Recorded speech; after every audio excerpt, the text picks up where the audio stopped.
बिस्मिल्लाहिर्रहमानिर्रहीम। अस्सलाम वालेकुम। आज की हमारी तीसरी वीडियो, मतलब कि अशस की ज़िंदगी पर तीसरी वीडियो। अशस इब्न कैसे किंद, ये कौन सा सहाबी है और ये कैसा मुनाफिक था, ये मुर्तद हुआ फिर मुसलमान हुआ, इससे मतलब आप हमारी पिछली दो वीडियोस देख सकते हैं।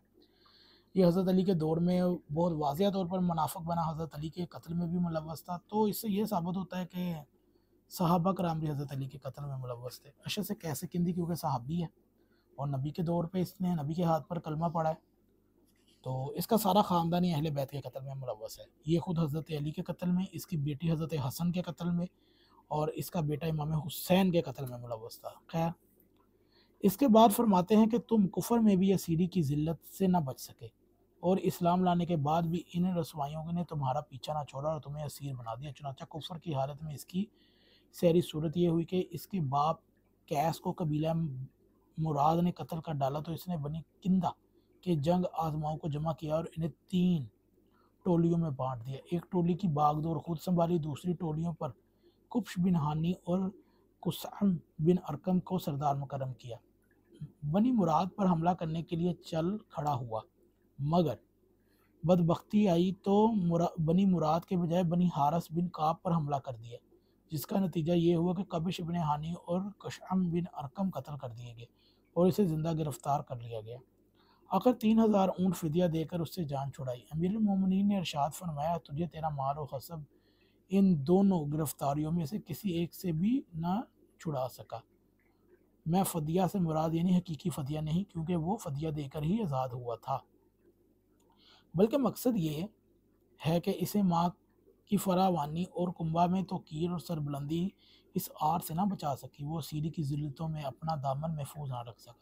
इसकी दूसरी असीरी का मशहूर वाक़या, जैसे कि खुतबा में था कि ये पैगम्बर इस्लाम ने दुनिया से रहलत फरमाई तो हज़रत हज़र मौत के इलाके में बगावत फैल गई, जिसे फ़र्द करने के लिए अबू बकर ने वहाँ के हाकम ज़ियाद बिन लब्यैत को लिखा और उन लोगों से बैत ले और इनसे ज़ुकात सदक़ात वसूल करे।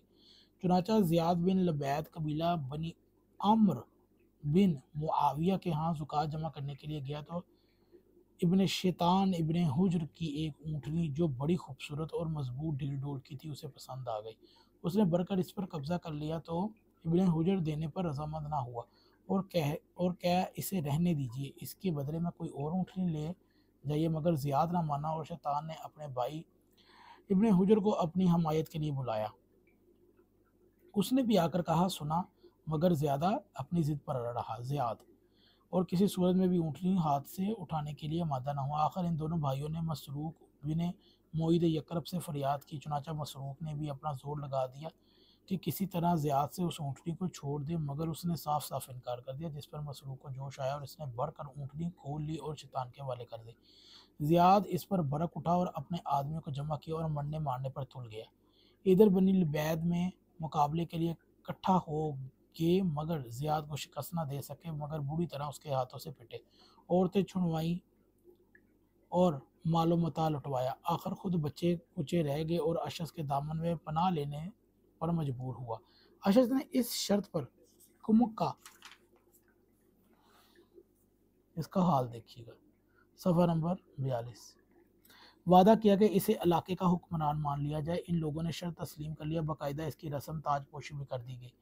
जब अपना इक़्तिदार मनवा चुका तो फौज को तरतीब देकर ज़ियाद से लड़ने के लिए निकल खड़ा हुआ और उधर अबू बकर ने महाजरीन बिन उमैया वाली यमन को लिख रखा था कि एक दस्ता लेकर ज़ियाद की मदद के लिए पहुंचे। चुनांचा महाजर फौजी दस्ता लेकर आ रहा था कि इसका सामना हो गया और दोनों ने एक दूसरे को देखकर तलवारें सौंत ली और मुकाम ज़रकान में मार्का का राज गर्म कर दिया, मगर नतीजा में अशस मैदान छोड़कर भाग खड़ा हुआ और बाकी मामदा लोगों ने किला बखैर में किला बंद हो गया। दुश्मन इसे ऐसे ना थे जो पीछा छोड़ देते, उन्होंने किला के गिर्द मुहासरा कर डाला।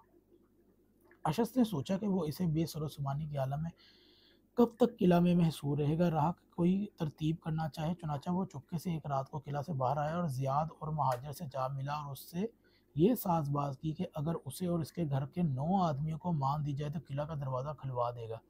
उन्होंने इस शर्त को मान लिया और इसे कहा कि इनके नाम लिखकर हमें दे दो।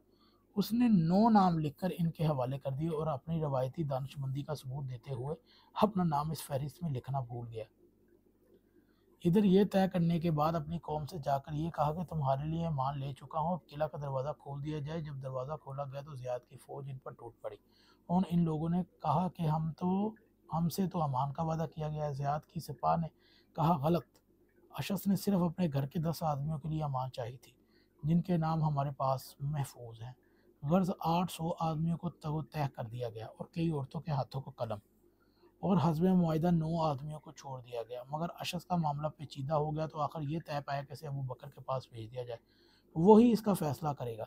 آخرکار 1000 قیدی عورتوں کے ساتھ اسے بیڑیوں میں جکر کر مدینہ روانہ کیا گیا۔ راستے میں اپنے بیگانے عورتیں مرد سب اس پر لعنت کر رہے تھے، کس پہ؟ اشس پہ، اور عورتیں اسے غدار کہہ کر پکار رہی تھیں، اور جو اپنی قوم پر تلوار چلوا دے اس سے زیادہ غدار کون ہو سکتا ہے۔ بہر صورت یہ مدینہ پہنچا تو ابو بکر نے اسے رہا کر دیا، اور اسی موقع پر ام فروا سے، یعنی کہ ابو بکر کی بہن ام فروا ابن حافہ سے اس کا شادی ہوگی، مطلب عقد ہوگی۔